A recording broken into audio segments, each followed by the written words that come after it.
আসসালামু আলাইকুম, সবাইকে স্বাগতম।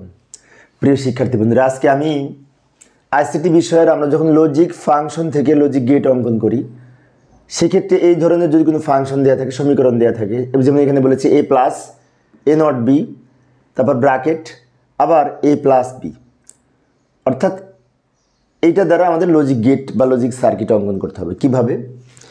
তো এখানে দুইটা ইনপুট আছে, এ আর বি। অবশ্য এর উপরে নট দিয়ে আবার এ নট তৈরি করতে হবে।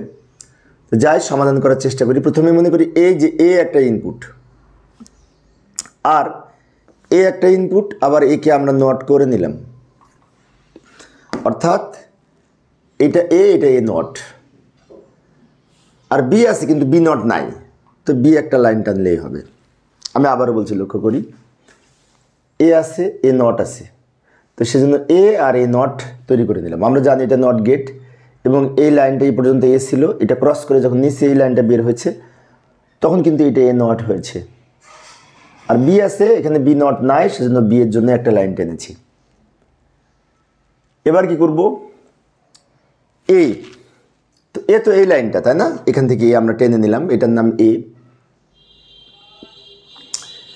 এরপরে প্লাস করব এ নট বি এর সাথে। এখন একটা কথা আছে, এ নট বি আমাদের আগে অঙ্কন করে নিতে হবে, তারপর একটা লাইন পাবো, আউটপুট পাবো, তার সাথে এটা যোগ করব। তো এ নট মানে এই লাইনটা কিন্তু এ নট, এই যে এই লাইনটা কিন্তু এ নট, আর বি, বি বলতে এইটা বোঝায়। আমি আবার বলতে, লক্ষ্য করি, এ নট মানে কি এইটা, আর বি হচ্ছে এই লাইনটা। এই দুইটা মিলে কি হয়েছে? গুণ হয়েছে, গুণ। এই যে গুণ হয়েছে, এ নট বি, মাঝখানে ইনটু আছে, মানে অ্যান্ড গেট, গুণ মানে অ্যান্ড গেট, ডি এর মতো দেখতে। এই যে লাইনটা বের হলো, এটা হচ্ছে এ নট বি।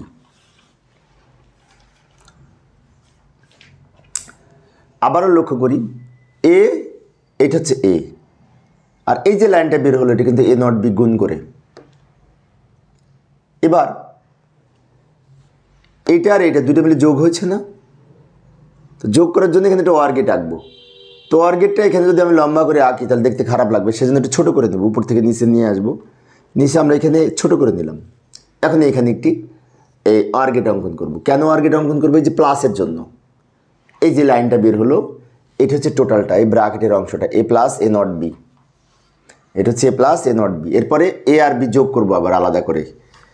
এই যে এ আর এইটা হচ্ছে বি, এখান থেকে এ, এখান থেকে বি, এই দুটো মিলে কি হচ্ছে? যোগ হয়েছে, যোগ, প্লাস। প্লাস মানে এই ওয়ার গেট। এই যে লাইনটা বের হলো এটা হচ্ছে এই এ প্লাস বি, অর্থাৎ OR gate A plus B. এখন কি করব? এই ব্র্যাকেটের জন্য এই লাইনটা পেয়েছি, এই ব্র্যাকেটের জন্য এই লাইনটা পেয়েছি। এখন দুইটা মিলে কি করব? এই যে মাঝখানে কিন্তু আবার গুণ আছে, তাই দুইটা মিলে গুণ করার জন্য আমরা একটি অ্যান্ড গেট অঙ্কন করব। এইখানে যদি লম্বা করে আমি আঁকতে চাই একটি অ্যান্ড গেট এরকম, তাহলে একটু দেখতে খারাপ লাগবে, তাই আমরা একটু ছোট করে নিব, নিচ থেকে উপরের দিকে নিয়ে যাব, দুই মাথায় একসাথে করে নিলাম। এখানে এই অ্যান্ড গেট অঙ্কন করব। কেন অ্যান্ড গেট অঙ্কন করব? এটা গুণ, গুণ, এই যে মাঝখানে গুণ, এটার ফলাফল এইটা আর এইটুকুর ফলাফল এইটা, দুই ফলাফল মিলে কিন্তু ইনটু হয়েছে, গুণ হয়েছে। এখানে আবার একটা অ্যান্ড গেট হবে, এখানে একটি অ্যান্ড গেট অঙ্কন করব। এই যে অ্যান্ড গেটটা বের হলো এটার আউটপুট হচ্ছে এই টোটালটা, এই যে লাইনটা বের হলো টোটাল অংশ। এইভাবে আমরা লজিক গেট এই লজিক ফাংশন থেকে বা সমীকরণ থেকে অঙ্কন করতে পারি। তো প্রিয় শিক্ষার্থী বন্ধুরা, এই ছিল আমার আজকের আলোচনার বিষয়। আমি অবশ্যই শিক্ষার্থীদের অনুরোধে অল্প অল্প করে আলোচনা করি, যাতে শিক্ষার্থীরা বোরিং ফিল না করে। পরের ক্লাসটি দেখার আমন্ত্রণ রইল। খোদা হাফেজ।